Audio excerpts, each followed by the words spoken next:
નામદાર સુપ્રીમ કોર્ટના આદેશથી જે જાહેર રોડ રસ્તાઓ છે એના ઉપર ધાર્મિક દબાણો દૂર કરવાની બાબત છે. અને આ પ્રશ્ન છેલ્લા 2 વર્ષથી હતો અને ઘણા વખતથી ચર્ચામાં પણ હતો. એટલે આગેવાનો સાથે વહીવટીતંત્રએ મિટિંગ કરેલી, એના અંદર બધાને સમજ આપેલી છે અને ડિમાર્કેશન કરેલું છે. અને સ્વેચ્છાએ દરેક બંને સમાજના લોકોએ પોતપોતાનું દબાણ હટાવવાની રજૂઆત એમની પણ લાગણી હતી.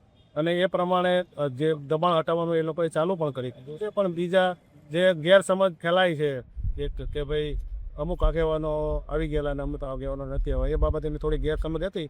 પણ જે મંદિર જે તોડવાનું વહીવટીતંત્ર તોડવા આવે કે કાંઈ કરે એ પહેલાં જાતે જ તે આપણે જેટલું ડિમાર્કેશનવાળું છે તે હટાવી લઈએ એવો એક એમની ભાવના હતી. તો એના અનુસંધાન થોડી ગેરસમજ હતી, એ લોકોને આપણે સમજ આપી છે અને શાંતિપૂર્વક રીતે બધા વિખેરાઈ ગયા છે. અને હાલ અમારો બંદોબસ્ત ચાલુ છે અને બિલકુલ શાંતિપૂર્ણ રીતે આ કાર્યક્રમ પૂર્ણ થવાનો છે. અને એમાં કોઈ વહીવટીતંત્રને કોઈ જગ્યાએ બુલડોઝર કરવું પડે એવી પરિસ્થિતિ ઊભી નહીં થાય એ રીતનું આગેવાનોએ અમને બાંયધરી આપી.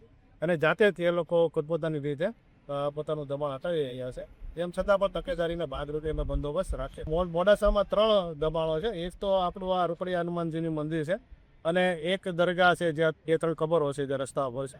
અને એક આપણે માર્કેટિંગ યાર્ડની સામે અને એક દલીલપુરમાં હનુમાનજીનું મંદિર છે જે રોડની નજીક છે.